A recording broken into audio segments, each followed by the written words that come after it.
What's up, STS Nation, and welcome to another episode of Surviving the Survivor, the podcast that promises to bring you, when there's not tech issues, the very best guests in all of true crime. Today we had not one, but two minor issues. We're trying to get back into the software, and Shannon Morin, the sister-in-law of Rachel Morin, is going to join us. We hope. She's having her own issue with Wi-Fi, but these are the days in 2023 as people are podcasting. So bear with us. Of course, no disrespect to Randolph, who I'm about to introduce you to, or Scott Duffy, who you know well, but the star of today's show is Shannon Morin, and hopefully she will be with us in a moment. Of course, this week, it marks 2 months since Rachel Morin, a Maryland mom of five's body was found near a trail where she went missing the day before. She was ultimately found murdered.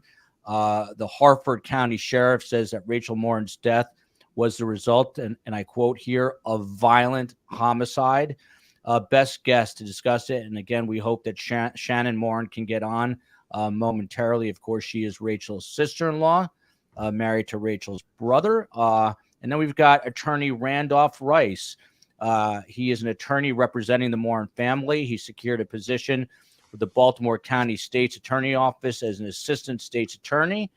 During his tenure with the state's attorney office, he tried thousands of cases in front of juries and judges and handled matters ranging from misdemeanors to felonies.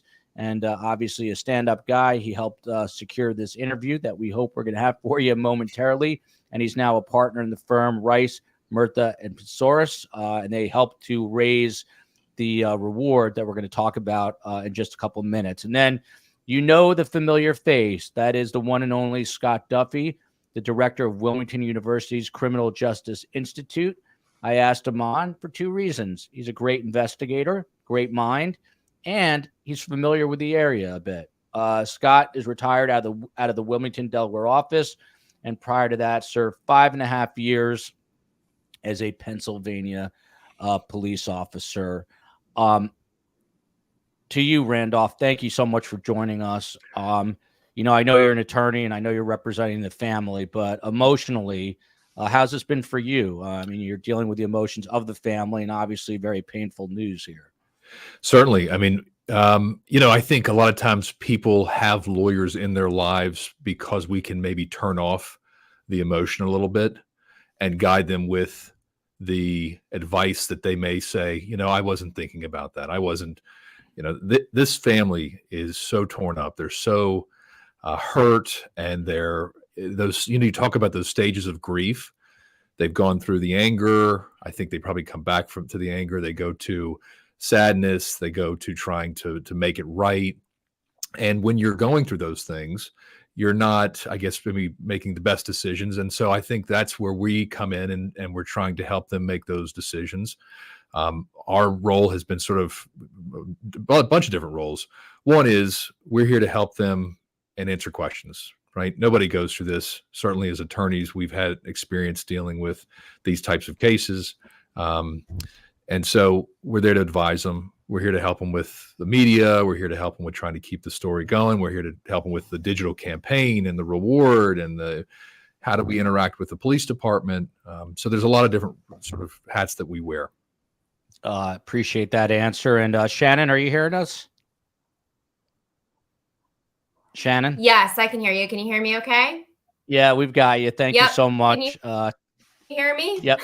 Yeah, you're looking and sounding good. I appreciate you doing this. Obviously, our hearts go out to you. And we know it's been a really difficult time. I just wanted to start by you simply telling us about Rachel and your relationship with her and the kind of person that she was. Yeah, I mean, I met her when I think I was 16 and she was 14, as far as I remember. We might have even been a little bit younger. And I met her in church. I met her whole family in church. She was probably one of the first people in her family that I met. And we had kept in touch, as teenagers and been friends, even when I, started college and all that. And then I actually started dating her brother. So we obviously remained friends, and I had been married to her brother now almost 18 years. And so we definitely knew each other well. We raised kids together. We were friends through pregnancies and just all sorts of things. So that's how I knew her. And we, spent a lot of time together, just doing mom stuff and family stuff and all that. So that's pretty much, I knew her as a friend and a mom.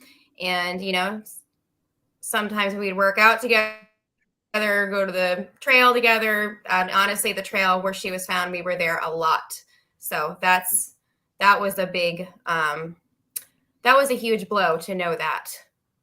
Wow. And I have to ask, your husband's first name, and how is your husband doing? He's obviously Rachel's brother, and then you've got Rachel's mother. How are the two of them holding up almost 2 months later? They're taking it differently. My husband is Michael. So he's more protective big brother. He's really angry this happened, and he was really upset that he couldn't be there to protect her. I mean, we were out of town at another funeral, sadly, and we had just come back the night that she went missing. So, late that night, and we didn't realize till the next morning. So, I think he wishes he could have been here, and he feels really bad that he was not here. And their mom is definitely, my husband is. You broke up a little bit there. We have a little bit of a delay issue, but it's all good. She's been pretty quiet lately. Okay. The mother. So Scott, you just heard Shannon say that, the brother is feeling guilty that he wasn't there to protect her. And, it's ironic. I was just talking to a police officer who breached the door at the MGM, the shooting, the horrific mass shooting. Was just the anniversary yesterday. And, he said something similar. He says he feels bad. He couldn't have done more. And I was like, listen, you did more than anyone else. You breached the door to get that shooter. How do you comfort, Scott, from your end, families when they've been through this kind of trauma? Wow. That's so first and foremost, Shannon, love, prayers, and all my sympathies as news of Rachel, and then just heartbreak. So as an investigator, being a part of so many violent crimes where you have to reach out to the family, whether it be being that officer or that agent that actually has to provide the death notification, or to be with the family member during an ID process if there is one. It's just, I've learned in my years just to make myself available. Just, I've had, if somebody wants to just react and give me a hug, I'm going to give them a hug back. And you're there at a very crucial time.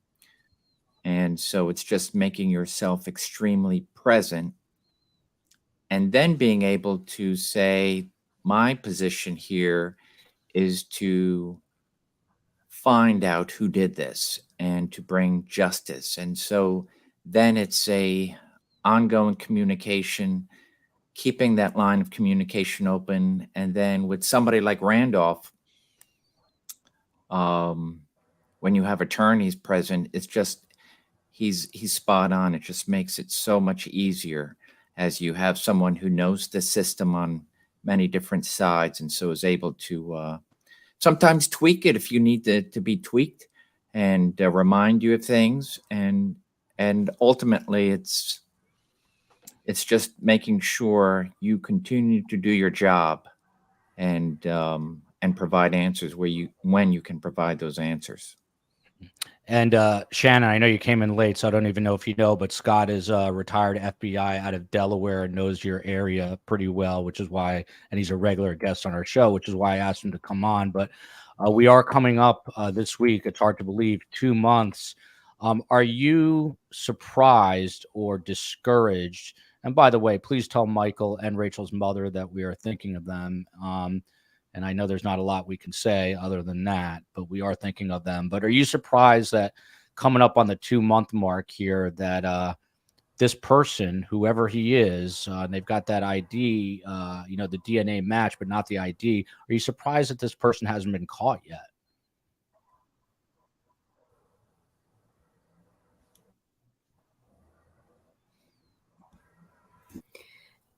Personally, yes, I am very surprised because this is a small town. And people really know. I definitely am very, very surprised that it's gone on this long. I mean, the cops here pull you over for having a light out.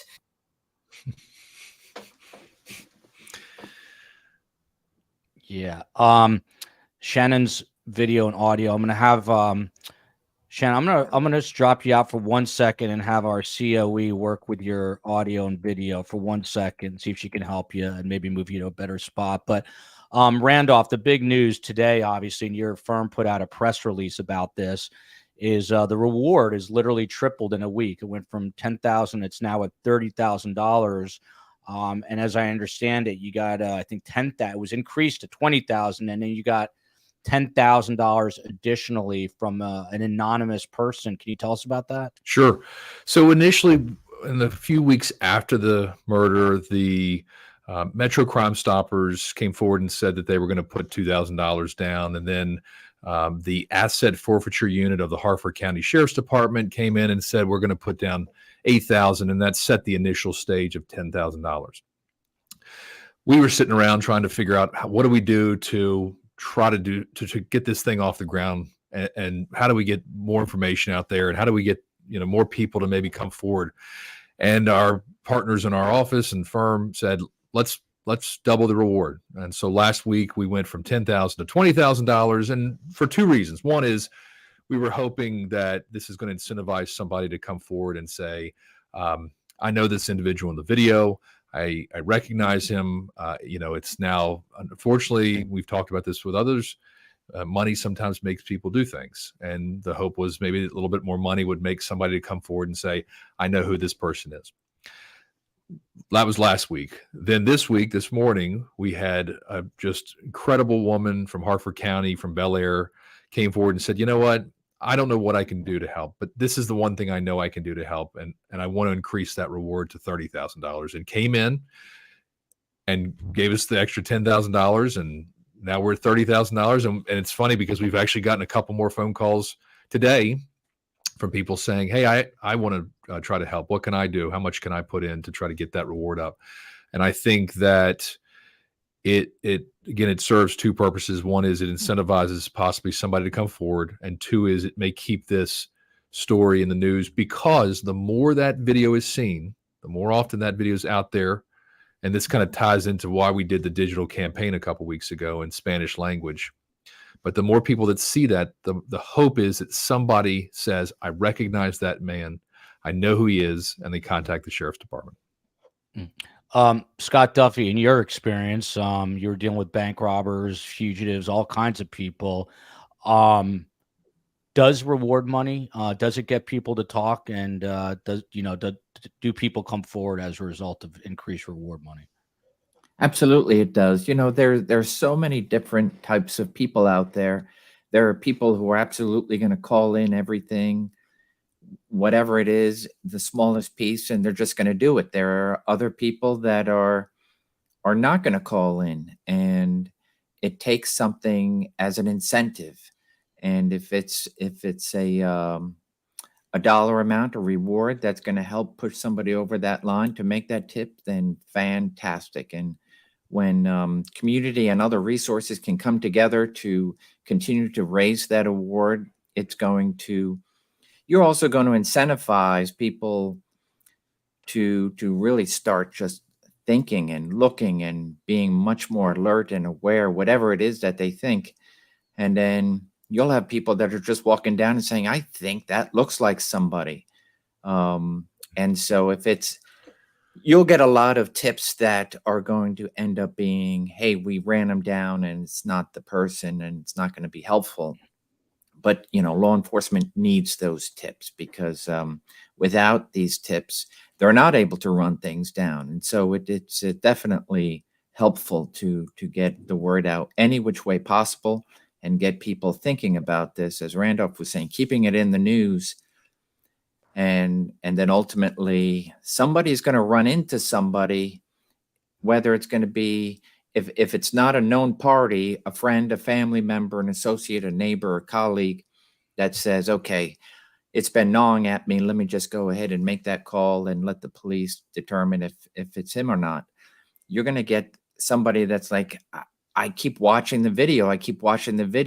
And then they're standing next to somebody on a bus, a train, or wherever. And then say, you know what, let me just make that call to a tip line. So it's extremely useful. Good to know. Shannon, glad to have you back. I think the connection's probably a lot better right now. So I just wanted to pick up, and if you didn't catch it, Scott's with the FBI out of Delaware. He's retired, but that's why I asked him to come on, because he knows your neighborhood and he's a great investigative mind. But are you surprised, this is what I was asking when you started to break up, that we're coming up on 2 months this week and still no suspect has been apprehended? Did you think it would happen by now? Yes, I absolutely am surprised. And that's mainly because, like I was saying, it unfortunately lost signal earlier, but this is a small town. Bel Air is a small town. So it's the kind of place where, everyone knows each other and you get pulled over. I mean, for sometimes the silliest things, like having a light out in your car or, like just anything. So the fact that, there's a pretty heavy police presence here and everybody knows each other and it's a safe place, it's relatively safe and you feel safe walking around and going out and about doing things. I am very surprised that it has taken this long in a place like this. Like Baltimore City, maybe I could see it taking a long time, but in a place like this, it is very surprising. And Shannon, I was saying before, please let Michael and Rachel's mother know that we are thinking of them. I wish there was something more that we could say. And I was, obviously talking to Scott earlier about how, it's painful to hear that Michael feels like he should have done more. But please let them know that our thoughts with us. I think you were saying that, they were handling it differently. And I think you cut out when you got to Rachel's mom, but I think you said she's quiet right now. Is that right? She's just not wanting to talk much. Yeah. I mean, she's kind of been keeping to herself, I think. I haven't really interacted with her very much, but, personally, but, she's definitely grieving and I can tell that. So I've kind of given her some distance. I mean, that's just what she needs right now, I think. And we're all feeling for her. And obviously, unless you're in those shoes, you really don't know what it's like. Randolph, I'm Not T-Pain, is one of our moderators and big friend of the show. She's asking, have you or your family gotten any further information on what law enforcement is doing to find this person who did this to Rachel? How closely are you in contact with the Harford County Sheriff? How often do you speak to them? I've talked to him about once a week. I talked to the detective this morning. Typically, I'm providing information as to what we're doing on our end, not to step on their toes. And I would think that that's probably what they want.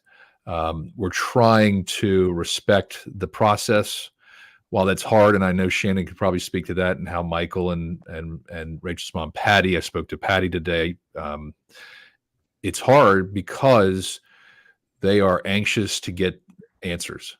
And I understand as a former prosecutor, and I'm sure, Scott, you probably understand as a former law enforcement, is that sometimes you just can't release information because it may jeopardize the investigation. It also may be because you don't have that information right now. So they're playing it pretty close to the vest. But I will say that I know they're still moving forward. I know they were still waiting on information to come in and evidence to come in. I have confidence in my statement in saying I think it's probably either video footage that needs to be analyzed or cell phone data that needs to be, run through and looked at. I know those are probably two things that they're still looking at, but they are not releasing a lot of information, and I understand that. And Scott, to you, for all we know, as Randolph just said, I mean, they could be circling this guy right now. Who knows? They could be getting ready. We just don't know.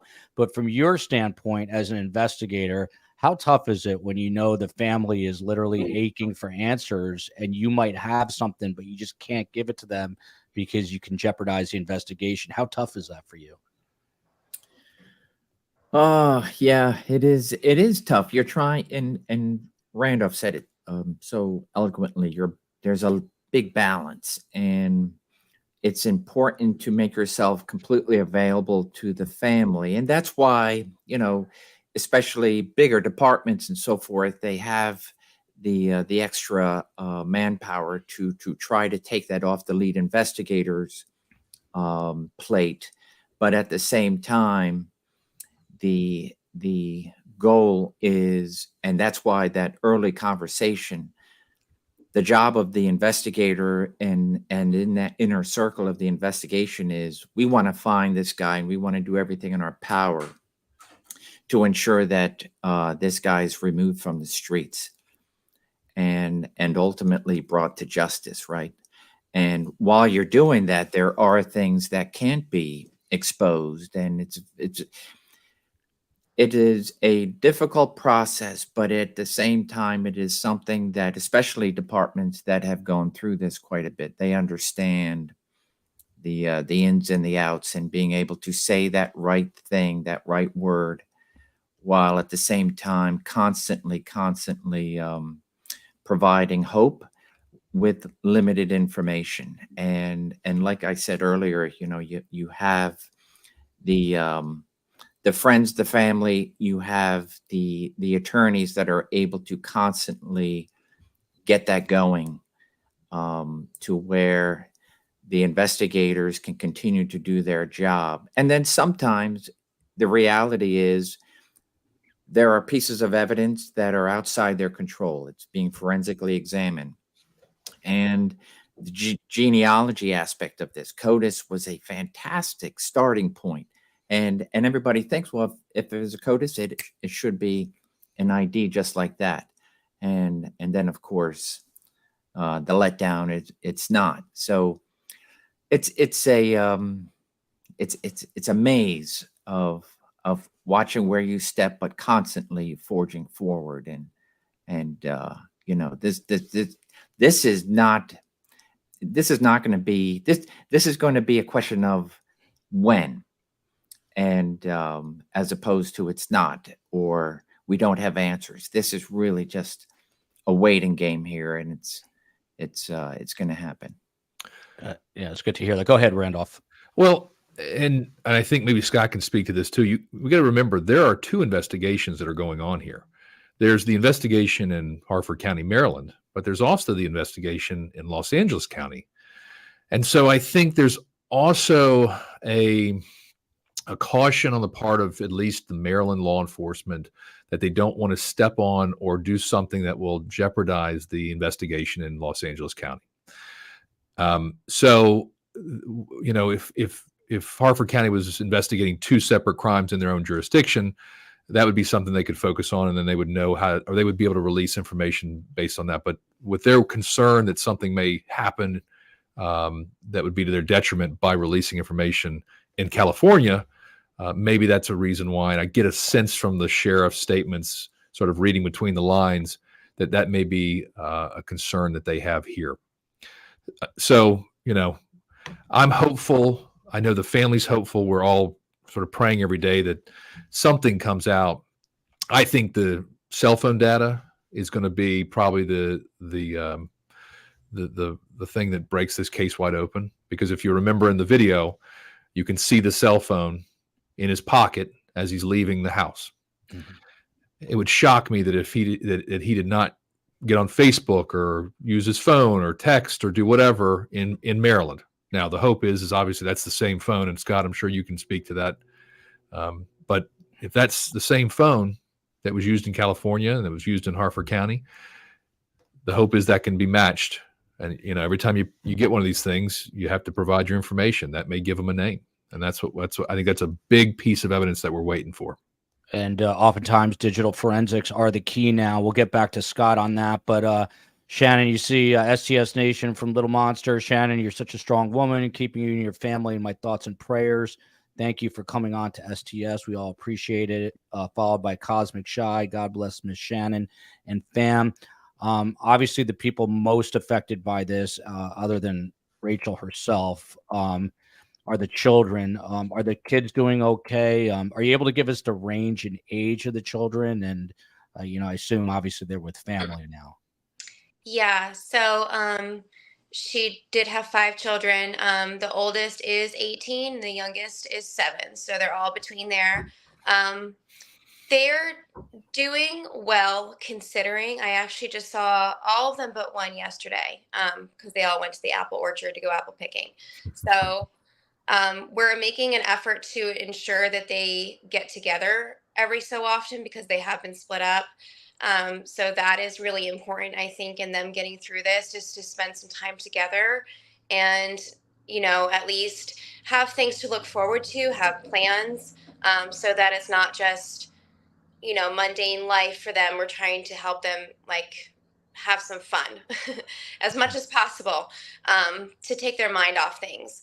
And, you know, they definitely are still struggling and really need as much prayer as they can get right now. Yeah, that's really, really difficult. Again, I wish there was something we could say additionally, other than that we're really thinking of them and supporting them. If there's anything we can do as you know, we're about almost 70,000 strong. Please let us know if there's anything that our community can do. STS always steps up to the plate. I also just wanted to get your thoughts. We were talking about this when you were kind of cutting in and out. You know, an anonymous woman came in from Bel Air and added another $10,000 to the reward. How do you feel about that sort of, you know, act of kindness by an anonymous person in the community to, you know, basically triple the reward in a week's time? We are definitely very grateful, and we're very grateful for all the help that has been given by, you know, every single person that donated anything, even just their time or just, you know, like some kind words. Like, we are very grateful for all of that because, you know, people need each other. When we go through hard things, that's how we get through them. We need each other and we need the support of people. And I appreciate even just people giving this attention, because that is how we're going to catch this person, is by giving this as much attention as possible. So we definitely appreciate that being donated. And I can't even thank that person enough. I don't know who it is, but we really do appreciate it. And that is good to know, because when families are mourning, it is obviously very, very difficult. But the kindness of other people definitely goes a long way. This is the GoFundMe page. There's going to be a link in our show summary today. The COE will put it in there, but there is a GoFundMe page for Rachel Morin. Because of the snafu, we had to quickly switch over, but we also have a tips line that I'm hoping the COE will put up. But there is a GoFundMe page. If people would like to contribute there, and you could contribute, you can contribute to the reward money as well. Here's the tips number for the Harford County Sheriff: 410-836-7788, or that email rmtips@harfordsheriff.org. We'll keep it running throughout the show. Anyone at all, and I know we have some people from Harford County in our audience, so anybody who knows anything at all, and this suspect could be anywhere. But Scott Duffy, this is one of the shots. We had the video. We're going to try to bring it over. This is the suspect whom police are looking for. You can see him leaving that door on that left-hand side. Of course, Rachel is there as well. And there was news, and we can talk to Randolph to see if you can add to it. But I'm just wondering what you're making of this. There's the video here. Let's just take a quick look, and you'll see that arm right there shutting the door. We'll play it back one more time here, and keep an eye on this arm that you're going to see here. Now, this was reported to be a sexual assault of a minor. So everyone assumed that this arm was of that minor person. But Scott, then we got word that this was a male who the Los Angeles Sheriff's deputies are speaking to. They say he's not a suspect, but what do you make of that? And that kind of you make the supposition here that there was more than just the victim in the house then, right? Yeah, so we only know what we know. And as the information comes out, this is an LA crime, and CODIS makes the connection for us, but only that inner circle of law enforcement knows exactly what has happened. So we're making assessments that, hey, if this is a home invasion as what it came out and a sexual assault as it came out, then that must be the arm, the hand of the victim, who is glad to see the assailant get out of the house, and the fact that someone is alive to be able to shut that door and then, of course, proceed on with whatever. And then as additional information, whether it gets out through law enforcement or, makes its way through. If there's additional people in the house, that only helps law enforcement. You have additional witnesses and you have a story that's able to be corroborated.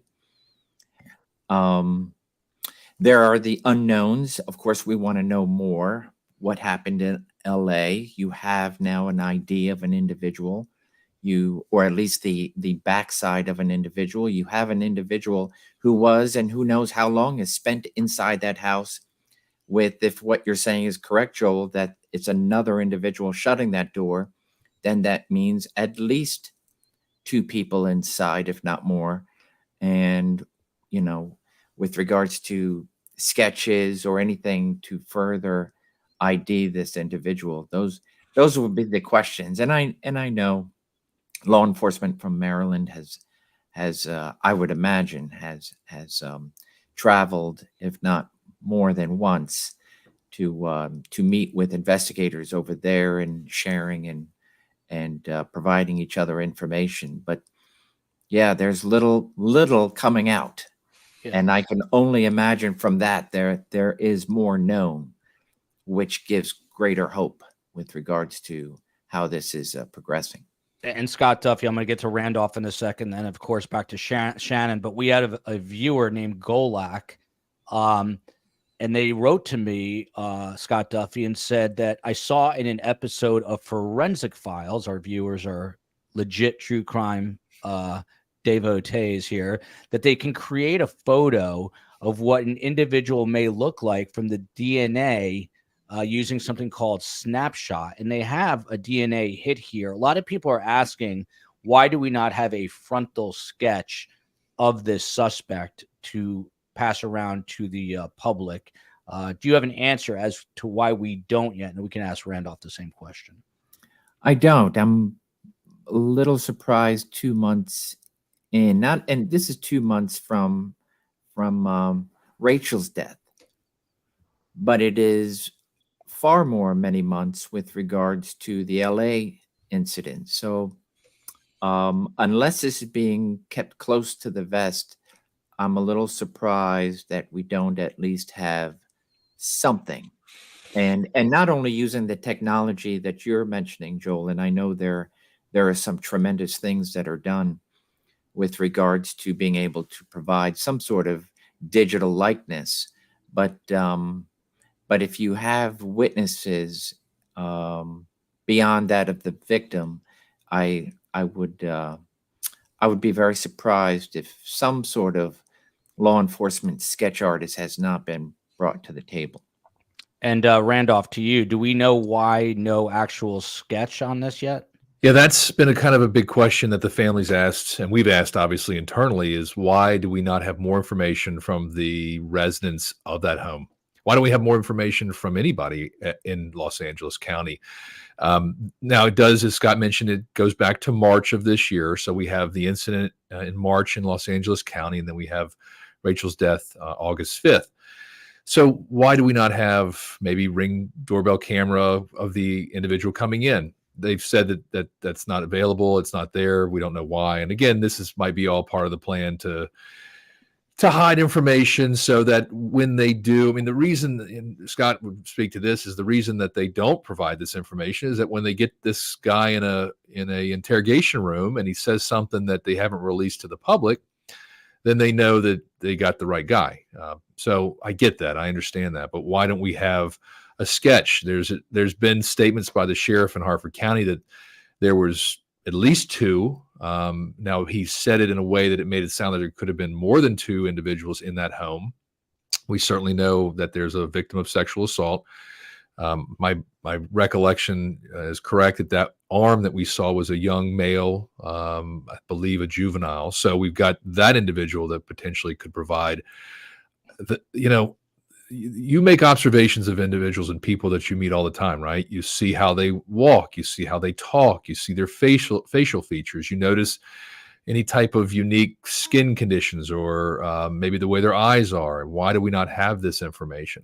So these are a lot of questions that the family asks me, and I a lot of times give them the same explanation: is maybe the police are holding this back, or maybe the witnesses are unwilling to come forward. Maybe the detectives didn't gather that information initially. We don't know a lot of circumstances surrounding that sexual assault.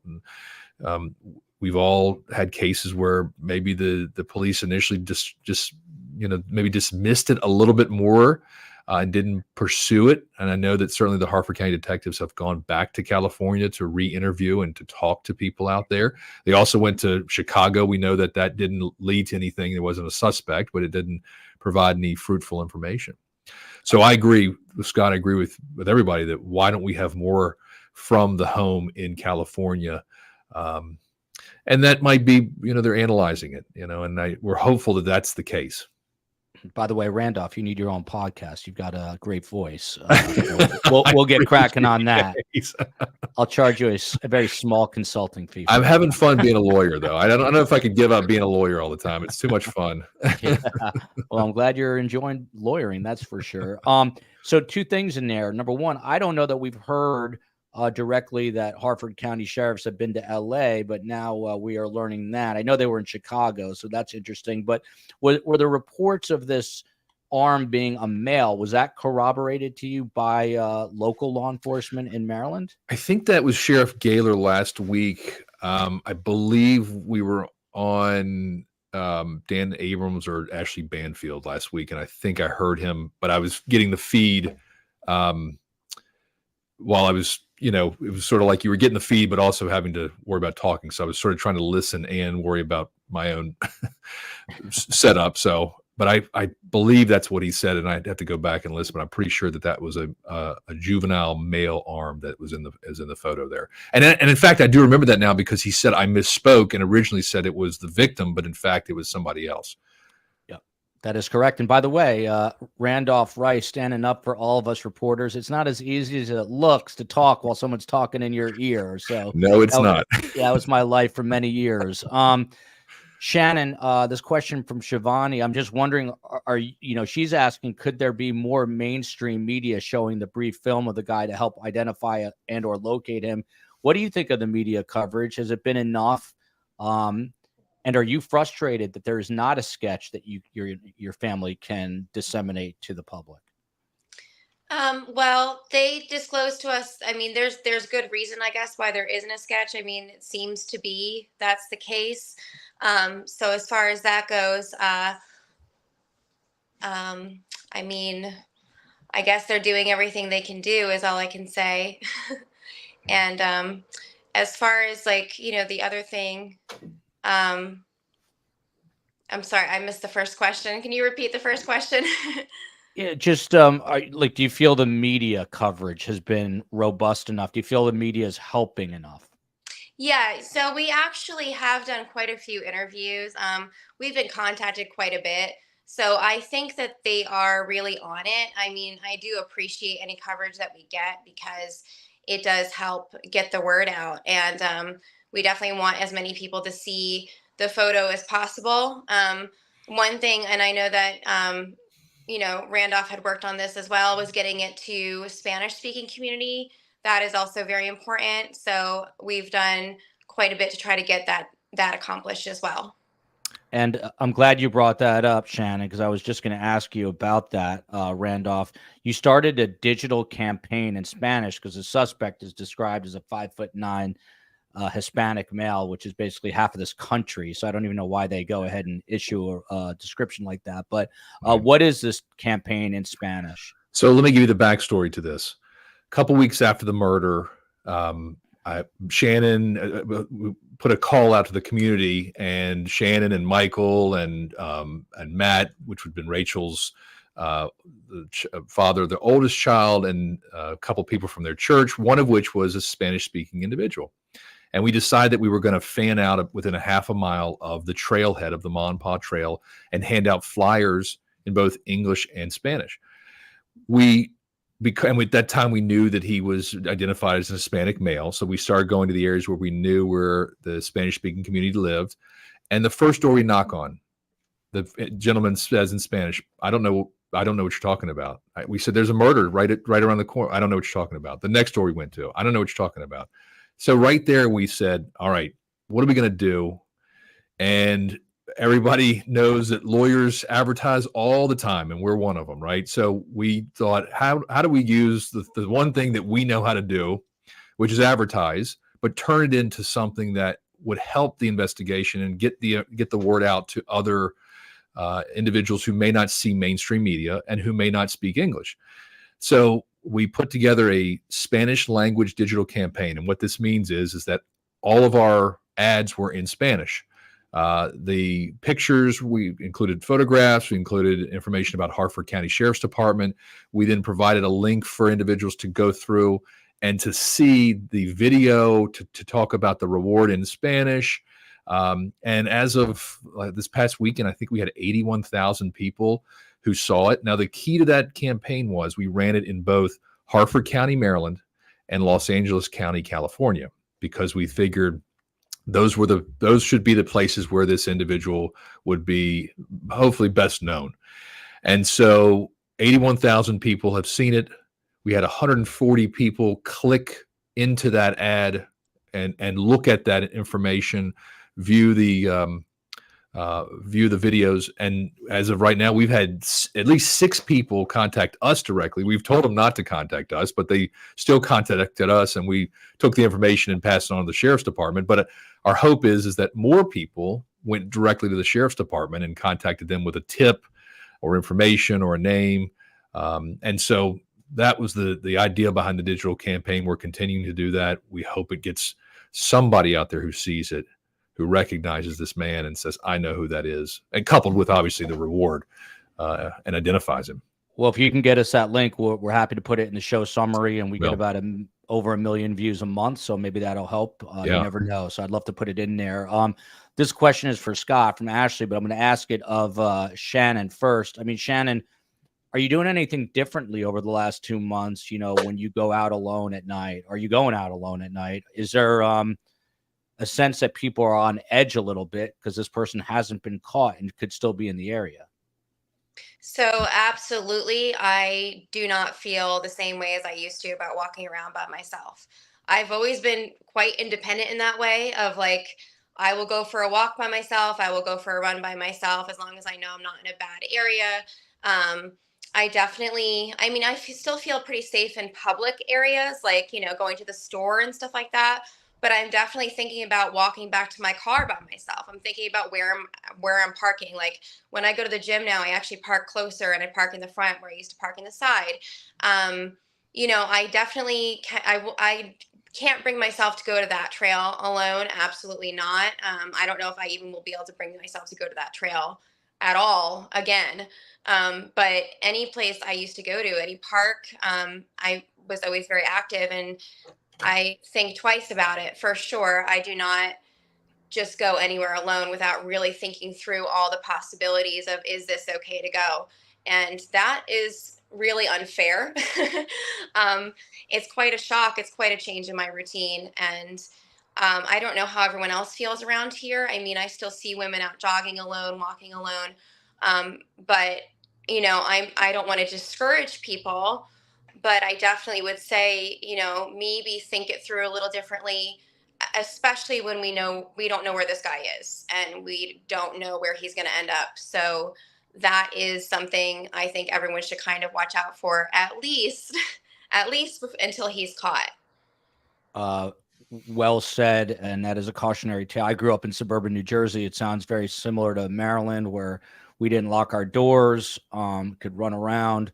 But Scott, to you, you've got 4 of your own little kiddos, Scott Duffy. If this happened in your neighborhood and recently Danilo Cavalcante was running around your area, what would you say to both men and women in Harford County tonight until this guy is caught? Well, not only until this guy is caught, but I have pretty much since early days of my law enforcement career have always been an advocate for the buddy system. And the buddy system, not just for women, for boys, for men, for whatever, it just, when you are walking alone and you absolutely know your neighborhood, you know your neighbors, etc., and so you have a tendency to let your guard down because you feel secure in what is or has been a very safe place, right? Until it's not, until something happens. The buddy system is a good thing to have because anyone who's looking to not only do harm, but who's looking to commit a criminal act, whether it be a mugging or a theft or whatever it is, they are looking for vulnerabilities, right? A weak link. And so they're going to target somebody who is more on their own, as opposed to groups. And you can see this, widespread. And I think even indicative, as I was just watching prior to the show and then looking at the comments, not sure, I haven't seen anything to verify, but this beautiful 9-year-old girl in upstate New York, and the fact that she is with friends bike riding in what is supposed to be a secure place and then is not, right? She decides to go out on her own, and just in that very, very small window is winds up missing. So any time you can have a buddy system, 100%, it's just a good habit to have. But at the same time, if you are alone, just have your head on a swivel and just be alert. If you're on your phone or whatnot, it's okay. You have somebody who's there, but be mindful of your surroundings as well. And it does matter. It will help. Go ahead, Randolph. Yeah, I think everything Scott said is completely true, but Shannon also made a good point too, was that this trail was, first off, Bel Air, Maryland is like the picturesque, quiet town.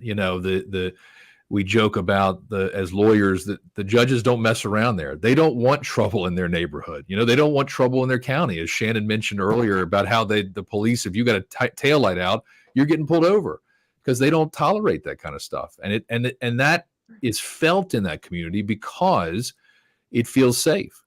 If you leave this trailhead and you walk 2 blocks, you're at a brewery where people are outside having an afternoon cocktail or meeting friends, and you walk a couple more blocks and you're at a grocery. I mean, it has a small town feel to it. And that's when you, and Joe to Scott's point, is you are maybe let your guard down. And that's why, because it does feel so safe there, and why this is such a shock to that community, because it's so random. It has the connection to California, which makes, absolutely no sense. And why I understand that community is so shaken and still shaken and scared that something like this could happen there. So I agree with Scott. I was walking this morning and it was a little dark out, and then I had my earbuds in and I thought, oh gosh, I should need to take these out. So I'm not, I can hear if somebody comes up behind me. And then my staff laughed and said, I'm about 6'2". And they said, nobody's going to jump you. You're 6'2". I said, well, you never know. You just don't know what's going to happen. So you got to be careful.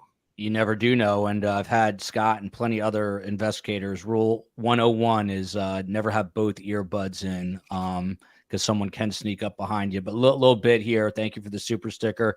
I used to feel safe having one of my adult sons with me, but since Idaho, of course, we're talking about the Brian Koberger case out there, I don't feel safe anywhere. And then another super sticker from Tia, justice for Rachel Morin. Shannon, to you, we don't know where this person is. Hopefully far away from Bel Air or anywhere near Maryland. But are you fearful because of the type of attack that this was, and it was heinous, cold, calculated, horrible? Are you afraid that this person will attack again?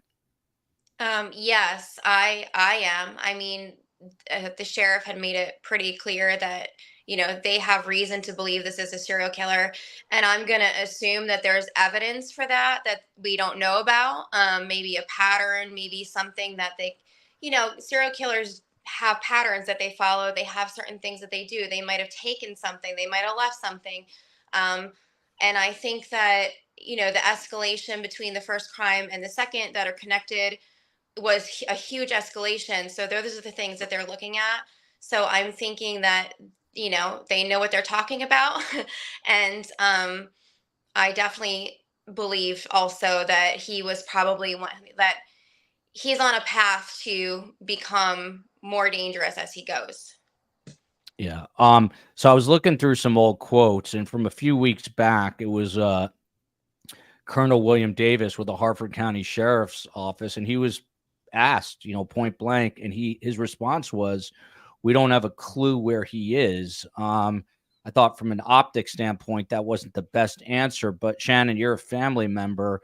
If you hear law enforcement say that, does it kind of take the wind out of your sails? Have you heard anything else that's given you more encouragement? Well, yeah, I mean, the fact that they don't know where he is a little concerning. I mean, it's really concerning because it could be that he's anywhere. I mean, and I have children. We have a big family. I have sisters. Like, there's other people that I'm concerned about. And, I know the odds are slim that he would target two people from the same family. So I try to think about that in my favor. Just statistically, it's not likely, but I still think that, I don't want it to happen to anybody, even if it's a complete stranger. I don't want that to happen to anybody. I don't want anyone to go through what we went through. It's really a nightmare. It is like being in a horror movie. That's the way I can describe it. And Shannon, you would know this better than me, but I think that this is Rachel, who she had kids with, Matthew McMahon. Is that right? He's in the chat here, and he says, "I used to leave my windows open." How are you, Matthew? I actually have a quote from Matthew here. He says, "I used to leave my windows open 24/7 all summer long." Matthew was quoted recently as saying, "I think everybody, myself included, in the family had hoped that somebody would be apprehended by now." I've heard Matthew speak very eloquently.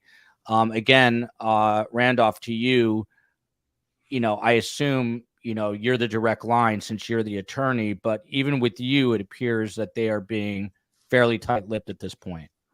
They are. And like I said earlier, I get that. I understand it as a former prosecutor that you don't want to let a lot of information out, but we are 2 months out now. And that also gives me pause and concern that the information is not coming in as fast. Maybe the tips are slowing down. I'm sure Scott can probably speak to the pace at which tips will come in. I'm sure we would see some as the digital campaign probably caused a spike in tips.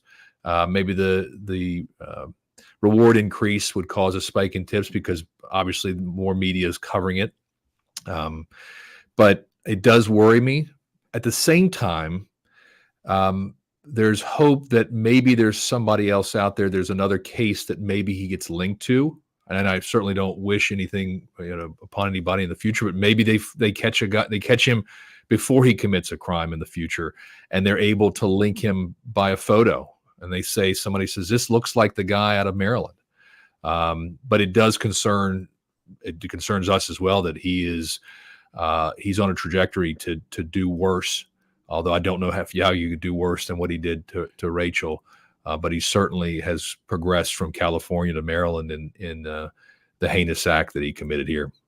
Yeah, I mean, the only worse he could do is if he struck again and did it again, which would be awful. Tia Dash, I've been to the trail, the Monpaw Trail, and seen for myself all the women walking with earphones in. If you are listening and you hike that trail, you better listen to Scott Duffy and stop doing that.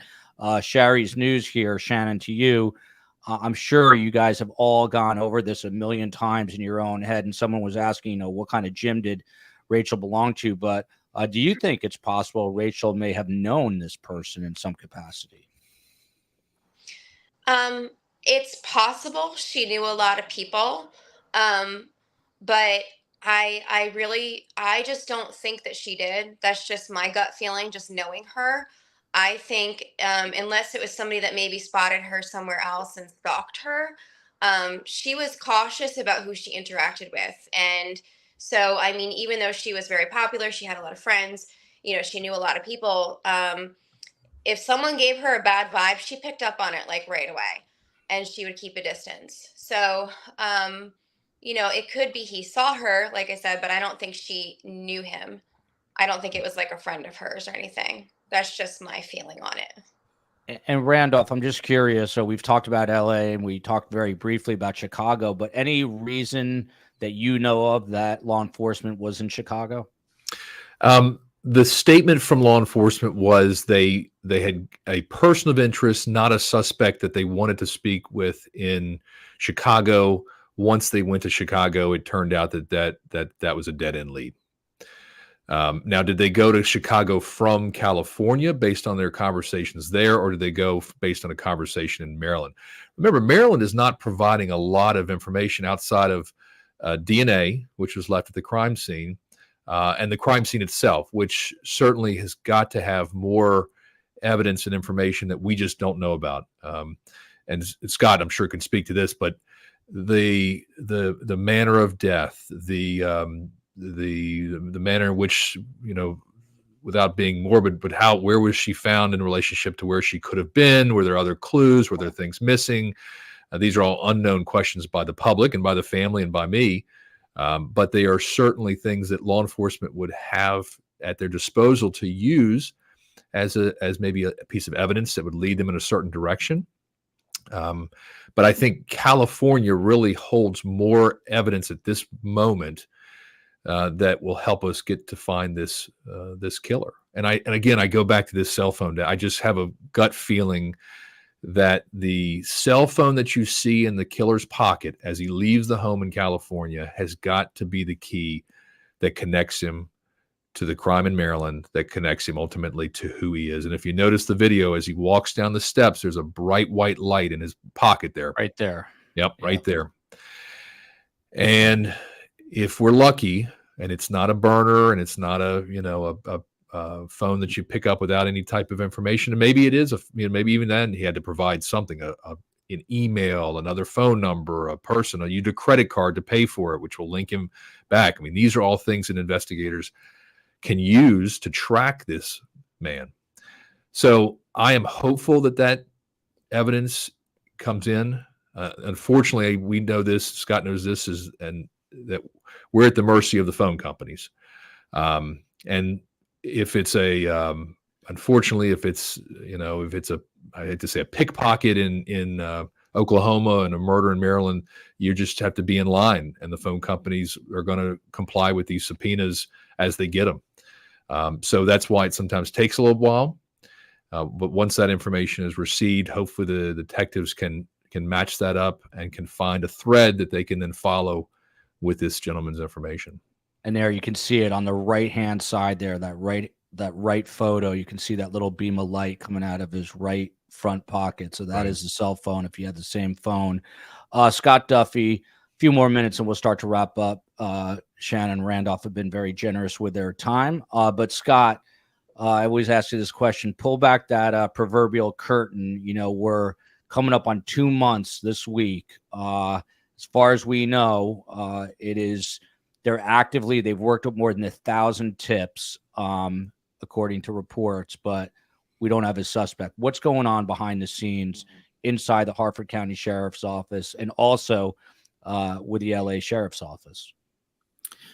So if I can just speculate as if I was still active and I was offering my services as an FBI agent to Harford County, um, and then LA would be the same for that office. My hope for the FBI's purposes is that we would be involved in the genealogical investigative aspects of this. So that is happening. It is a process. It is timely. But the FBI, especially in the last year and a half, has really put a lot into the genealogy with regards to cold case homicides and whatnot. So I would hope and suspect that they are involved. If not, they should be. The CAST, which is the FBI's experts with regards to cellular analysis, is being able to jump on. And to Randolph's point, you're talking about a very large country that have a lot of violent crime. And so subpoenas and search warrants are going out many times a day, every day. And so you have a very small investigative, let's say a circle with regards to all the service providers. But the CAST unit in the FBI is very good at being able to get these things in a timely fashion, and being able to do a rapid fire with regards to putting together, from what they can, an analysis to put that phone, to identify that phone that's in that pocket, and then to be able to say, okay, we've identified that phone. Now let's see if that phone is hitting in Harford County at where we need it to be.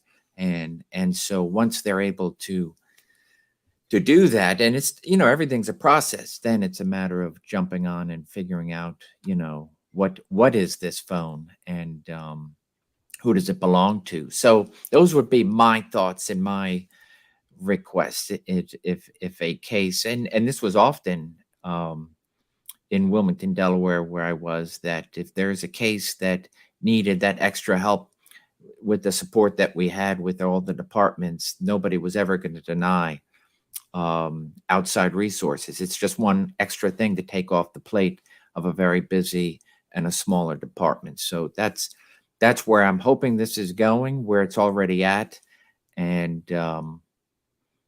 it's just a matter of putting those final pieces together. Pam Coggins says, I'm still confused as to why this guy is in Cali, is linked to this murder so far away. I may have missed a detail or two. You really haven't. People are asking the same question. Why was he in these two different places? Of course, why is he committing these hideous crimes?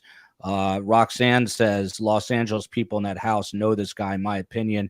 Randolph Rice, what's your intuition tell you? Do you think that someone in that home in Los Angeles does in fact know who this person is? Well, the manner in which he leaves the home is suspicious to me. If you are you recently perpetrated a sexual assault, why are you calmly backing out, seeming to be having a conversation with the person at the door? Now, the flip side of that is, that he's trying to calm down the individual at the door and maybe trying to explain away what may have happened, which then leads me to believe, well, then does he know the people in the home, and do they know him because maybe it was a misunderstanding, or maybe he took advantage of a situation?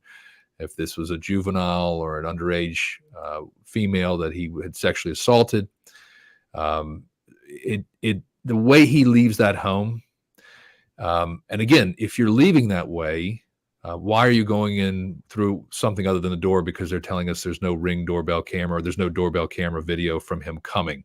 He broke in.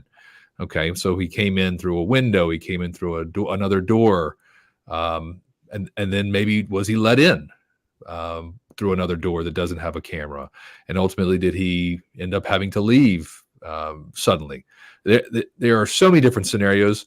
And without the audio, that's another strange factor. I typically doorbell cameras will record audio. Why do we not have that? I have a lot of questions, obviously. Yeah. And I don't ask them. We're not asking them, the sheriff's department, because again, we respect what they're doing. They know these questions too, obviously. and they're certainly working hard to try to figure out the answers.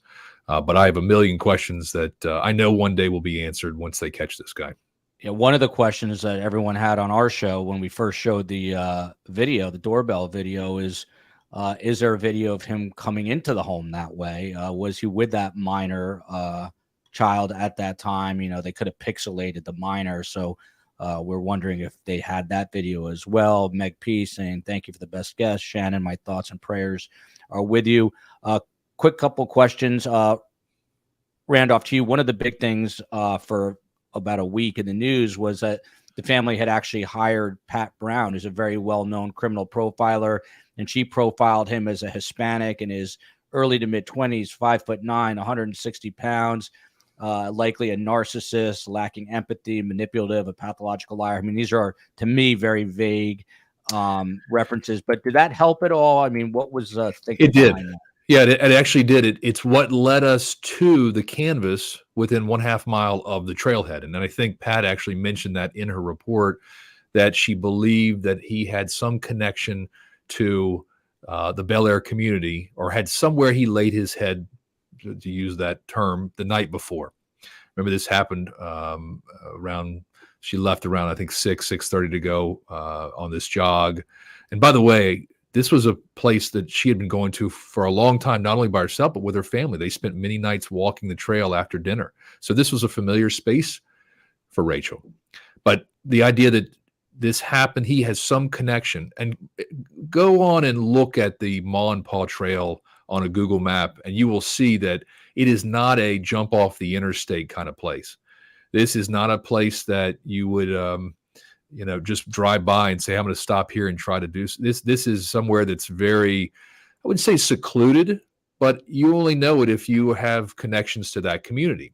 So I think that gave us the vision to sort of say, let's go and try to canvass that 1/2 mile around the trailhead, which then led us to finding out that the Hispanic community had no idea that this had happened. And then ultimately to try to reach that community through the digital campaign. So I would think it helps. Now, is it the correct information? I don't know, and I know Pat's obviously trying to do her best with the information she's provided, but it does seem strange that would be a space he would be in if he didn't have some connection to that area. And Pat is one of the better ones out there, not to minimize her at all. Her quote was, "Bel Air is 40 miles north of Baltimore. You don't just roll in there," like Randolph was saying, on a bus for no reason. He has to know somebody that he came to stay with in Bel Air. This is why it's so important for the community to identify this man, because he will commit the crime again. Scott Duffy, and then we'll wind it down with Shannon in a moment. But Scott Duffy, Randolph makes a point, and Pat Brown makes a point, that this is not the type of area you just hop off a train or a bus to. You're enmeshed in this community. Do you think he does know someone here? Because otherwise it would be just super, super random, which is unlikely for a place like this. Yeah, I whether he knows somebody specifically or someone brought him there. And I totally agree with both Pat and Randolph that it is. You don't find your way there. Harford County, Cecil County, as you go north of Baltimore County, they are communities that are very close knit, and so especially because we know that a similar crime, a sexual assault, took place in California. It really just, that adds to the fact that this guy's not just jumping around, getting off airplanes and interstates. He knows where to be, and so when he's walking out of that door, he's not rushing out of there. He's haphazardly just leaving. He's not jumping on his phone. It seems like there is somewhat of a casual departure. And so to wind up now in Harford County, absolutely something or someone brought him there. And then what happens after? Where he finds himself. So there's going to be something of that's going to come out with regards to, okay, this is why he wound up in Harford County. Nora Levine, this channel is the top grade investigative and profiling site on any media outlet. Thank you, Nora Levine. I will take that just because Randolph was saying at the beginning that they did Dan Abrams News Nation. And I love both of them. I actually worked for Dan Abrams back in the late 90s. Super smart guy. But you ain't getting a conversation in depth like this on those channels. I can assure you of that. So keep tuning in to Surviving the Survivor. Shannon, I'm just wondering, day to day, I mean, what's the biggest thing that's changed in life for you since this tragic ending to Rachel's life? Well, I'm missing one of my best friends. I mean, I can't call her or talk to her. It's really sad, and for my husband and his family, it's probably even worse. I wasn't related by blood, but she's family to me. And, even just something would remind me of her, and I'd be like, oh, like, I just want to send her this stupid video or this meme or something, just the silliest things. Or, oh, I should check on Rachel, like you don't realize what you've lost until you've lost it. And then there's just this emptiness. It's very weird. Hard to describe, but that's definitely been the biggest change right there. It's just that person missing from my life that was such a big part of it.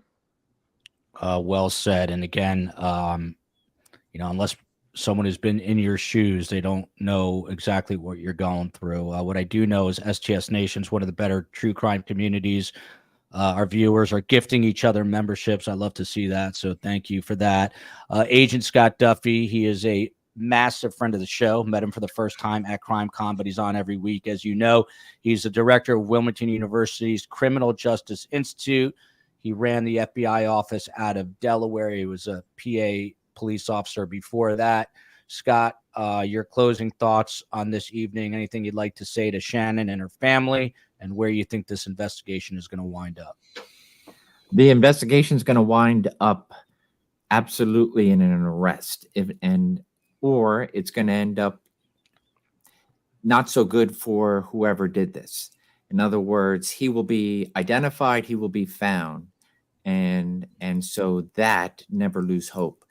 And it's 2 months that seems forever for you and your family, but I can guarantee you that they are overturning every stone, and so each and every day it's going to get closer, especially if with the genealogy and the slower forensic aspects of this are going to put together and have this person ID'd. So my thoughts and prayers are with you and your family as this, there are no words to describe, and this should have never should have happened. And even though we all come together and try to give thoughts and how to try to avoid it, Rachel was doing what she always did. She loved doing whatever she had doing, and for her to have come across this individual,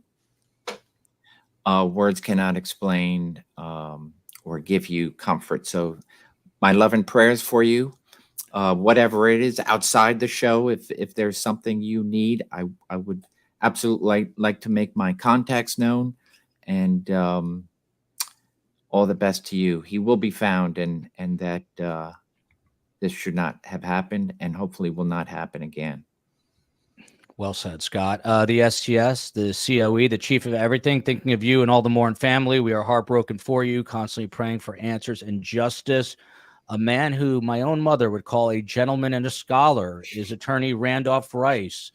He secured a position with the Baltimore County State's Attorney's Office as an assistant state attorney.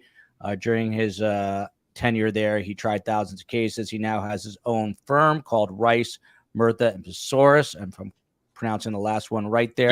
You got it right. There we go. And most importantly, he is representing the Morin family here and working as sort of a buffer between them and law enforcement to pass along information. Thank you for the work you're doing, Randolph.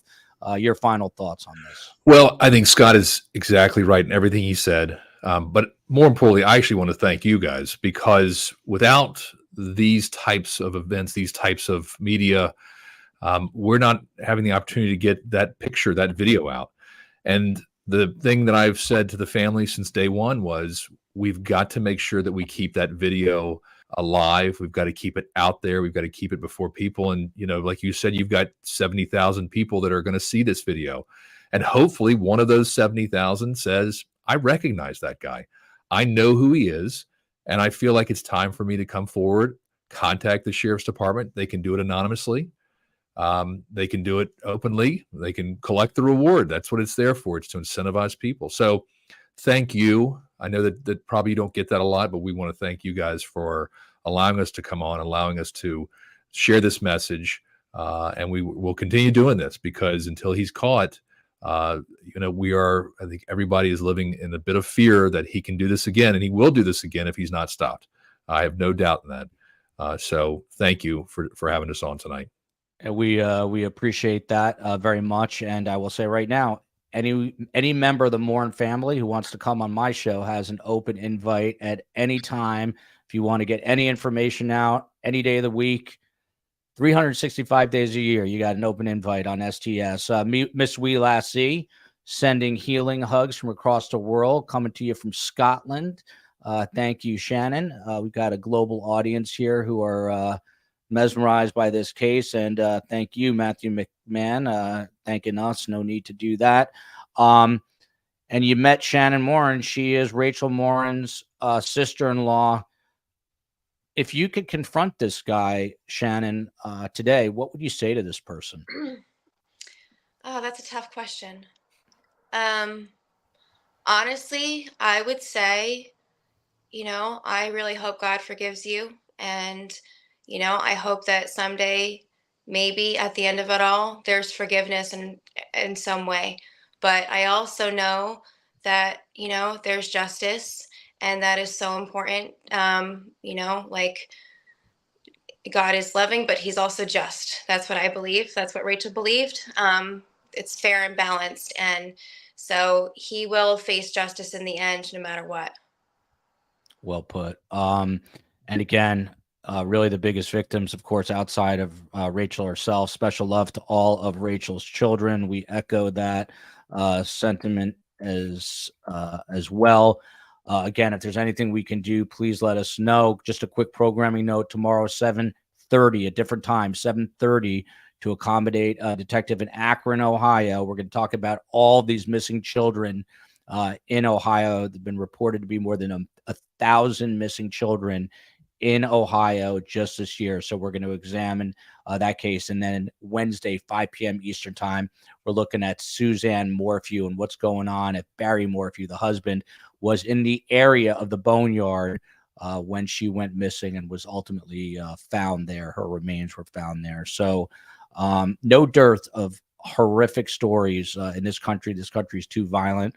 Got to figure out a way to make it less violent. But again, Shannon, we're thinking of you and your family. Randolph, thank you for everything you're doing. Scott as well. Love you, America.